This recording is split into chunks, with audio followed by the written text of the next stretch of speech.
皆さんこんにちは。北海道日高地方の養蜂場からです。いつもご視聴いただきありがとうございます。今回も最後までゆっくりとお楽しみください。さて、時は3月中旬の2日間です。撮影を行った時は2日ともよく晴れていました。1日目の昼下がりの撮影の時の気温は養蜂場そばの日陰に設置した温度計で10度から12度の間でした。そして2日目の午前中の撮影の時の気温は8度から9度の間でした。まだまだ寒いのですけれども、ここにフキノトウが花を咲かせ始めていまして、そこから蜂たちがせっせと餌を集めてきています。巣門付近を見張っていると、フキノトウの白い花粉団子を足につけて戻ってくる蜂を見つけることができます。白い花粉団子はこの地方の早春の養蜂場の風物詩です。ところで私は前回の1週間前の動画で越冬に失敗した1軍のお話をしました。他の軍は一応越冬に成功したのですけれども、ただその後内見を行ったところ、越冬できた軍の中で一つの軍に新たな問題があることが分かりました。今回はそれがどういう問題で、そしてそれへの対策をどのように行ったのかということについてお話しします。新たな問題というのは、生き残った一つの軍でなんと女王蜂がいなくなっていたのです。女王蜂がいなくなるのは通常の軍でも常に一定の比率で起こることです。女王蜂が寿命を迎えたであるとか、あるいは事故に遭ったという理由でいなくなるのは、特に異常なことではなくて、コロニーのサイクルの中で普通に起こりうることです。ただ今回の場合、私たちにとって運が悪かったのは、女王蜂の喪失が越冬中か、あるいは越冬の直前直後か、そのいずれかの時期に起こってしまったということです。これがどうして運が悪いのかというと、この時期に女王蜂がいなくなってしまうと、代わりの女王蜂を作ることができないからです。女王蜂の喪失がもしもシーズン中に起こったのであるとするならば、産みつけられた卵や弱齢幼虫を女王蜂にまで仕立て上げることができます。わざわざ養蜂家が手を出すまでもなく、条件さえ合えば蜂たち自身が新しい女王蜂を作り出すでしょう。しかし北国の越冬期にはおあつらえ向きの卵や弱齢幼虫はいないので、新しい女王蜂を急ごしらえするのは無理な相談なのです。今回女王蜂がいなくなった軍でも新しい女王蜂を作ろうとする動きは見られませんでした。女王蜂を作るための卵であるとか若い幼虫がいないのでしょう。代わりに蜂たちは尻尾を振り上げて、そこから集合フェロモンを放出していなくなってしまった女王蜂を呼び戻そうと虚しい努力を続けていました。なお今映っている場面は集合フェロモンの放出ですけれども、しかしこれは女王蜂を呼ぶための集合フェロモンの放出ではありません。今行われているのは巣箱の内見の時に巣箱から飛び出してしまった内勤胞を呼び寄せるために蜂たちが行っている集合フェロモン放出の場面です。一軍で女王蜂の不在が明らかになったのは今回の撮影の5日前のことでした。この女王蜂不在軍のために新しい女王蜂を作ってあげることができないので、私たちに残された手段はこの女王蜂不在軍を女王蜂が健在な別の軍と一緒にすることでした。つまり合同することでした。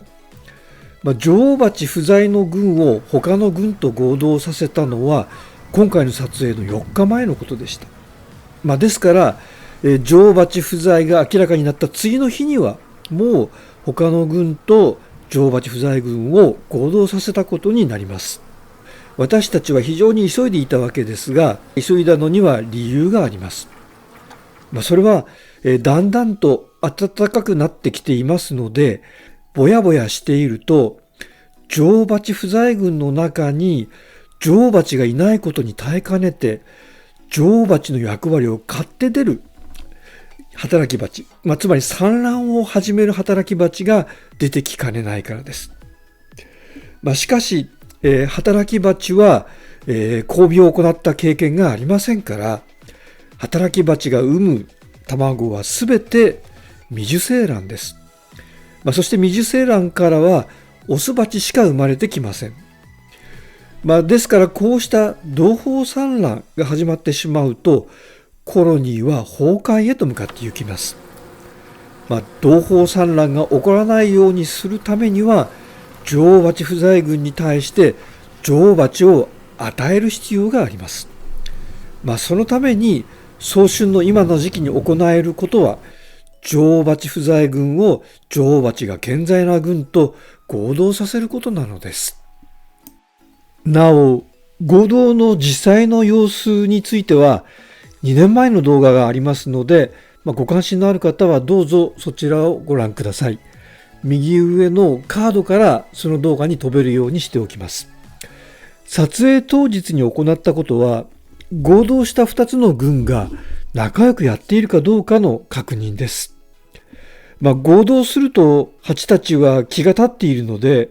合同した後で巣箱の箱を開けるまでに4日から5日間待つというのは適切なことです。この時期の合同には多少の不安がつきまとっていました。自然界に蜜があふれている流蜜の時期には蜂の機嫌も良くて合同はうまくいくと言われています。しかし早春の今の時期は流蜜期とは程遠い状況です。恐る恐る巣箱の蓋を開けてみると、合同した2つの群は喧嘩をしないで仲良くやっているようでした。非常にほっとしました。合同がうまくいったのは2つの群の規模がほぼ同じであったことで、さらに無王群が女王蜂を欲しがっている、まさにそのタイミングで合同を行ったということがあったと思います。内見をやっている最中にその他に気がついた点は、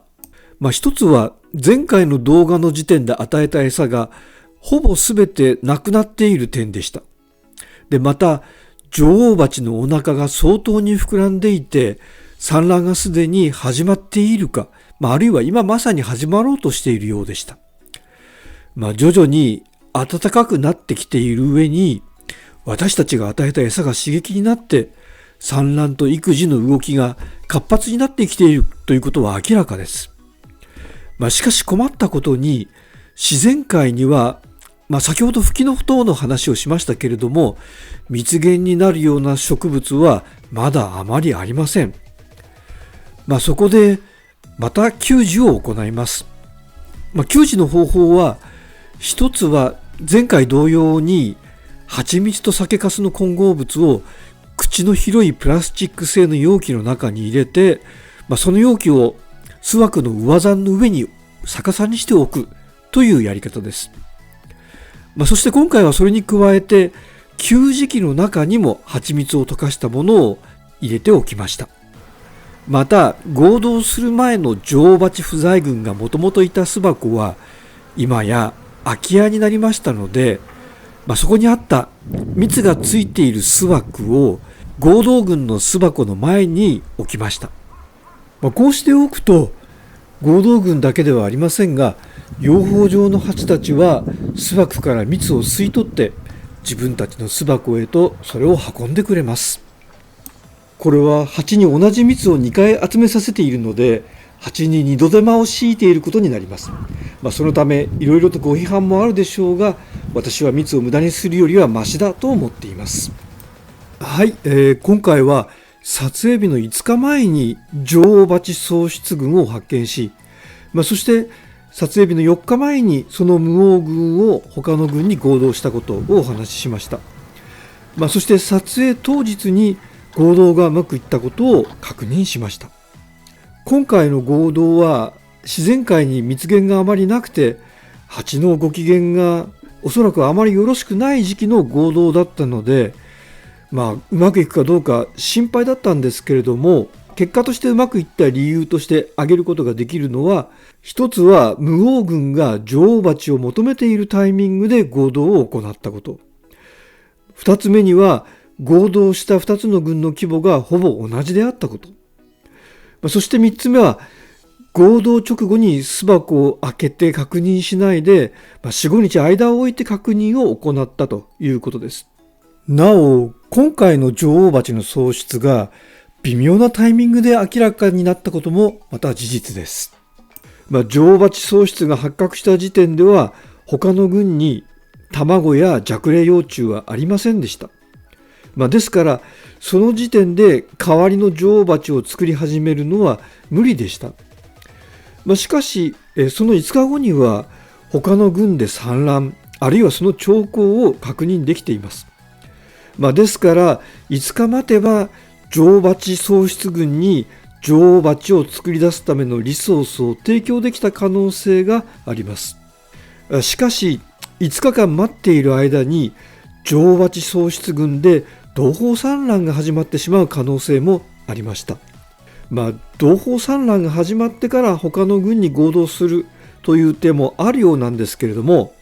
同胞産卵軍の合同というのは私たちにとっては未体験ゾーンなので、その可能性がある方向に踏み込むことは今回はあえてしませんでした。